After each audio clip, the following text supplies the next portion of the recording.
Hello friends, welcome to Navi education. मैंने आपके banking, insurance या एसएससी हो या फिर आपके डिफेंस हो या रेलवेज हो, इन गवर्नमेंट टेस्ट में आपको फुल सपोर्ट देने के लिए, फुल हेल्प देने के लिए एक सीरीज शुरू करी थी जिसमें मैंने क्लोज टेस्ट और फिलर्स की वीडियोस अपलोड करी थी। आज उसी सेकंड टॉपिक फिलर्स को कंटिन्यू करते हुए आज मैं आपको समझाऊंगी डबल और ट्रिपल फिलर्स को सबसे कम टाइम में कैसे सॉल्व करें। आपने सिंगल फिलर्स सीख ली, आज मैं आपको डबल और ट्रिपल फिलर्स यानी फिल इन द ब्लैंक्स, इनको सबसे कम टाइम में यानी कि बहुत ही कम टाइम में इस क्वेश्चन को फटाफट एग्जाम में सॉल्व कैसे करें ये मैं आपको बताऊंगी।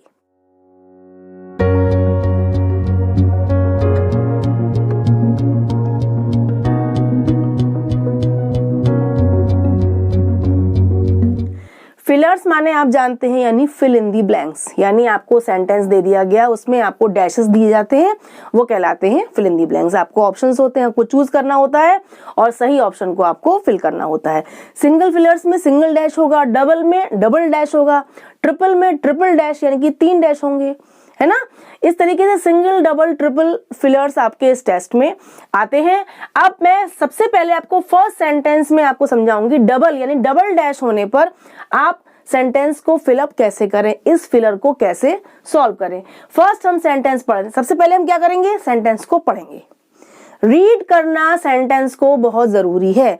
रीड करने से थोड़ा हमें हिंट मिल जाता है, सेंटेंस की टोन मालूम पड़ जाती है, उसका टेंस मालूम पड़ जाता है और हमें थोड़ा आइडिया लग जाता है कि इसमें कौन सा ऑप्शन आ सकता है। ठीक है, ही डैश रॉन्ग एक्ट, उसने रॉन्ग एक्ट डैश, ठीक है, बिकॉज क्योंकि इट वॉज डैश, क्योंकि वो था, क्या था, फॉर हिम उसके लिए, टू डू सो ऐसा करना उसके लिए था, ड्यू टू सर्कमस्टेंशियल फोर्सेस परिस्थितियों के फोर्स की वजह से उसको ऐसा करना था। यानी हमें समझ में आ रहा है इसमें रॉन्ग एक्ट के लिए कहा गया है, गलत कोई काम करना। ठीक है, अब इसके हम ऑप्शंस पढ़ते हैं। देखें, हर ऑप्शन को रख के देखेंगे, फिर देखिए समझ में आएगा कि हमारा सही ऑप्शन क्या है। कंपेल्ड माने होता है कोई चीज को फोर्स करना, किसी काम करने के लिए, बहुत ही मजबूरी में कोई काम करना। ही कंपेल्ड रॉन्ग एक्ट, ये तो हमारा सेट ही नहीं हो रहा है। ही कंपेल्ड रॉन्ग एक्ट यानी उसने बहुत ही फोर्स में रॉन्ग एक्ट किया, बिकॉज इट वॉज नेसेसरी, क्योंकि उसके लिए बहुत जरूरी था। ये सेंस फिट नहीं बैठ रहा है। सेकंड देखते हैं, रिफ्यूज माने होता है मना करना। ही रिफ्यूज रॉन्ग एक्ट, उसने रॉन्ग एक्ट को रिफ्यूज कर दिया, बिकॉज इट वॉज डेंजरस, कि वो डेंजरस था उसके लिए, ड्यू टू सर्कमस्टेंशियल फोर्सेस। ये भी कुछ कुछ सही से सूट नहीं कर रहा है।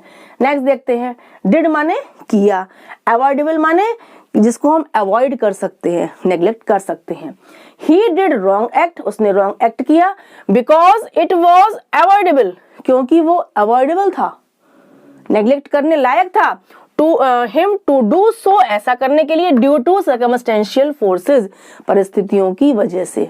ठीक है, अब नेक्स्ट देखते हैं, committed, he committed wrong act because it was inevitable माने होता है अनअवॉइडेबल, जिसको अवॉइड नहीं कर सकते। Unavoidable for him to do so due to circumstantial forces, उसने गलत काम किया, करना, इस वर्ड का मीनिंग होता है करना, कोई काम को करना।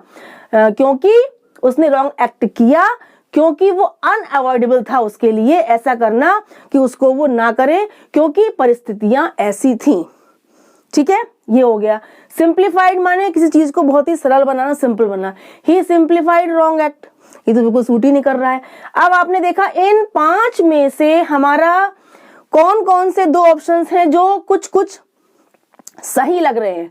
अब हमने कहा ही रिफ्यूज रॉन्ग एक्ट, तो ये भी हमारा सूट नहीं कर रहा, यानी हमारा फर्स्ट, सेकंड, थर्ड और ये आपका 5th ये सूट नहीं कर रहा। आप देखिए रॉन्ग एक्ट के लिए ज्यादातर क्या आता है, कमिटेड आता है। गलत काम करने के लिए हम कौन सा वर्ब यूज करते हैं, कमिटेड, यानी हमारा ये वाला ऑप्शन सही हो सकता है। ही कमिटेड रॉन्ग एक्ट, उसने गलत काम किया। कोई गलत काम हो, कोई गलती हो, कोई मिस्टेक हो, उसके लिए हम मोस्टली यूज करते हैं कमिट वर्ड यूज करते हैं। Committed wrong act because it was inevitable यानी unavoidable for him to do so due to circumstantial forces. यानी हमारा डी ऑप्शन जो है ये बिल्कुल इसमें सही बैठ रहा है, फिट बैठ रहा है। देखा आपने।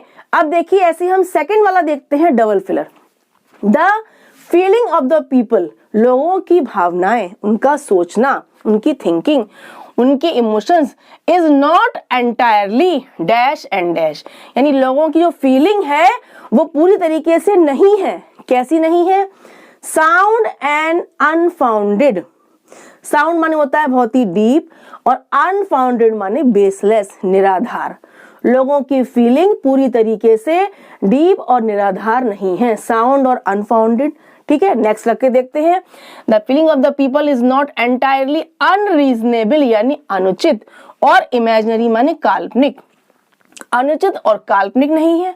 ठीक है, नेक्स्ट देखते हैं, बेसलेस एंड अनजस्टिफाइड, यानी कि निराधार और अनजस्टिफाइड माने अनुचित, अनरीजनेबल, जो चीज सही ना हो। ठीक है, नेक्स्ट आया कोहेसिव, जोड़ने वाली, ठीक है, यूनाइट करने वाली, और इरेशनल माने भी होता है अनजस्टिफाइड यानी अनुचित। ठीक है, नेक्स्ट हमारा आया अनपार्डनेबल, यानी जिसको कि हम क्षमा नहीं कर सकते, जिसको कि हम स्वीकार नहीं कर सकते, और अनइमेजिनेटिव यानी अकाल्पनिक। अब आपको इन पांचों में से कौन सा आंसर सूटेबल लग रहा है? कि लोगों की जो फीलिंग है इज नॉट एंटायरली, क्या होना चाहिए? साउंडेड, अनफाउंडेड, ये तो बिल्कुल प्रॉपर नहीं लग रहा है। अनरीजनेबल एंड इमेजिनरी, आप बताइए कौन सा हो सकता है? इसमें आपका थर्ड है baseless, unjustified, cohesive, irrational, unpardonable, unimaginative. सबसे ज्यादा जो हमें तार्किक, जो हमें सूटेबल, जो बिल्कुल सही सेट हो रहा है वो आपका हो रहा है B, the feeling of the people. लोगों की जो भावना है वो पूरी तरीके से अनरीजनेबल नहीं है, अनुचित नहीं है, और काल्पनिक नहीं है, इमेजिनरी नहीं है। ठीक है, आपका साउंड और अनफाउंडेड सूट नहीं कर रहा है, ये वर्ड्स ही नहीं सूट कर रहे हैं। बेसलेस और अनजस्टिफाइड ये भी सूट नहीं कर रहा है, दोनों आपके नेगेटिव वर्ड्स हो गए। कोहेसिव, इरेशनल, जोड़ने वाली और अनुचित, अनपार्डनेबल, अनइमेजिनेटिव, केवल आपका बी ऑप्शन जो है वो इसको सूट कर रहा है कि लोगों की भावनाएं अनुचित और काल्पनिक पूरी तरीके से नहीं है, यानी बी ऑप्शन इज करेक्ट। देखा। अब देखिए थर्ड आपका सेंटेंस है, इट इज सैड, ऐसा कहा जाता है, दैट नॉलेज इज पावर, ज्ञान एक शक्ति है। द हंगर फॉर पावर, इस पावर की, इस ज्ञान की शक्ति की जो हंगर है, भूख है, इज डैश, वो है। अब क्या है अब बताएंगे। एंड देयरफॉर, इसलिए बहुत डिफिकल्ट है, इसको डैश। ठीक है, अब फर्स्ट देखते हैं। फर्स्ट है एक्यूमुलेटिव और सबस्यूम। एक्यूमुलेटिव माने होता है किसी चीज को इकट्ठा करना, संचित करना, और सबस्यूम माने होता है इंक्लूड करना या कंटेन करना, किसी चीज को संभाल के रखना। ठीक है, अब यहाँ पर है संचित करना, किसी चीज को संचय करना, यानी the hunger for power is accumulative. ये वर्ड इसको हंगर को सूट नहीं कर रहा है। ठीक है, अब देखते हैं, ये हमारा ऑप्शन गलत हो गया। इनॉर्मस माने होता है ह्यूज या ग्रेट। ठीक है, और अप्लाई माने होता है किसी चीज को लागू करना। The hunger for power is enormous, जो इस शक्ति की जो भूख है वो क्या है? इनॉर्मस है, ह्यूज है, ग्रेट है, ये भी सूट नहीं कर रहा है। ठीक है, अब एम्पावरिंग, शक्ति बढ़ाने वाली। डेलीगेट माने रिप्रेजेंट करने वाली। The hunger for power is empowering, ये भी नहीं सूट कर रहा है। नेक्स्ट देखिए, इनसैटिएबल एंड कंटेन।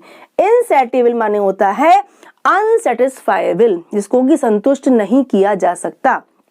अब भूख के लिए, हंगर के लिए, इस ज्ञान की शक्ति की हंगर के लिए इनसैटिएबल वर्ड हमें प्रॉपर लग रहा है, यानी कि भूख को शांत करना, संतुष्ट करना। ठीक है, एंड देयरफॉर मोस्ट डिफिकल्ट, इसलिए बहुत डिफिकल्ट है इसको कंटेन करना, इसको दबा के रखना, इसको संचित करके रखना। ठीक है, यानी हमारा ये वाला ऑप्शन कुछ कुछ हमें समझ में आया। नेक्स्ट देखते हैं, इवोल्यूशनरी माने होता है टू डेवलप करना, डेवलपमेंट लाना, और रेशनलाइज माने होता है टू जस्टिफाई करना। ठीक है, the hunger for power is evolutionary and therefore most difficult to rationalise, to justify. ये वर्ड इसको कम सूट कर रहे हैं, यानी हमारा डी ऑप्शन हमें सही प्रतीत हो रहा है। It is sad that knowledge is power, the hunger for power is insatiable यानी unsatisfiable and therefore most difficult to contain। देखा आपने, हमने सारे सेट करे, जो हमें सही वर्ड लग रहा था वो हमें डी ऑप्शन का लगा, जो इसमें पावर की जो हंगर है उसके लिए जो वर्ड्स हमें सही सूट कर रहे थे।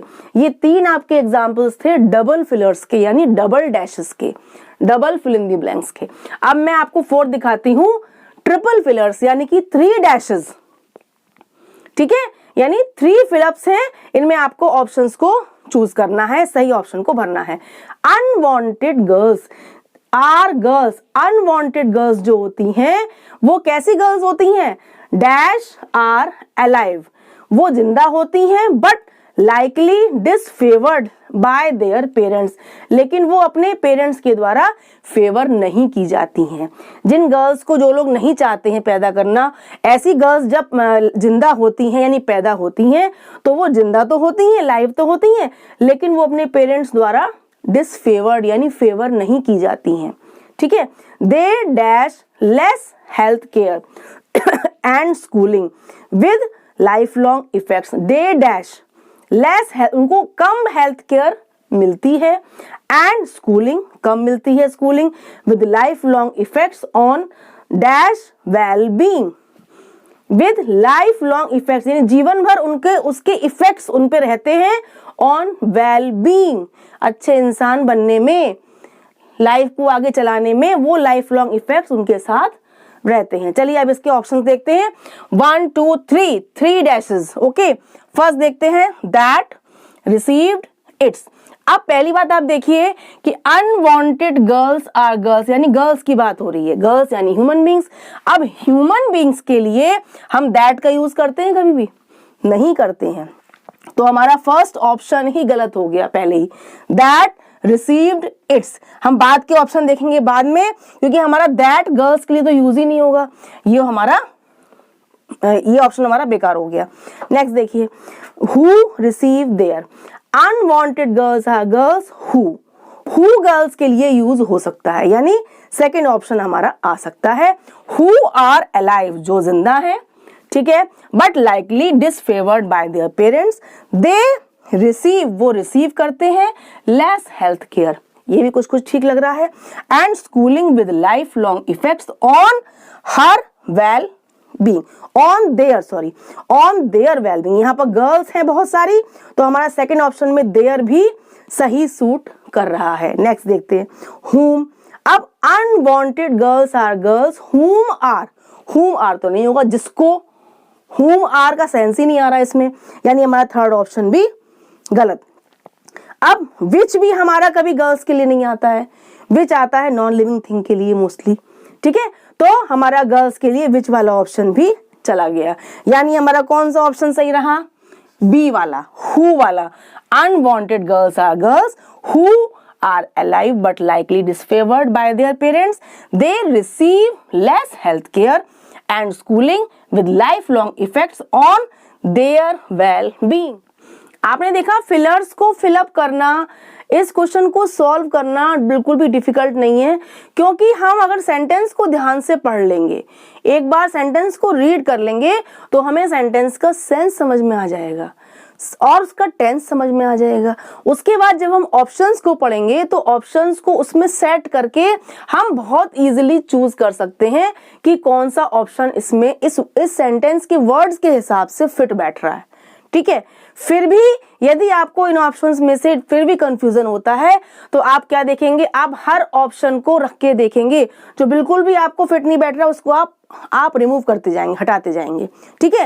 लास्ट में जो आपको बिल्कुल ही सही लगे, जब आपको सेंस समझ में नहीं आ रहा है, तो जो ऑप्शन आपको उस सेंटेंस के हिसाब से सही लग रहा है बस आप लास्ट में वही सेट कर दीजिए।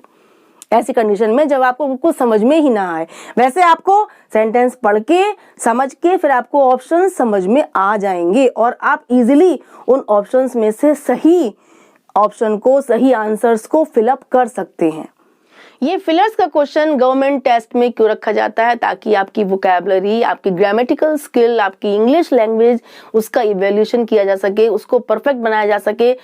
ये देखें कि हम किस लेवल तक हम इंग्लिश में परफेक्ट हैं, हमारी ग्रामर कितनी अच्छी है, हमारी इंग्लिश लैंग्वेज में हम कितने परफेक्ट हैं। इस क्वेश्चन से हमारा इस चीज का इवैल्यूएशन होता है, इसलिए ये क्वेश्चन बहुत इंपॉर्टेंट है। यदि आप ये मेरी वीडियो इस टाइम देख रहे हैं और आपको ये लेक्चर पसंद आ रहा है, अच्छा लग रहा है, तो please like and share my video to your friends and all your neighbours, and please keep watching. Take care, bye bye.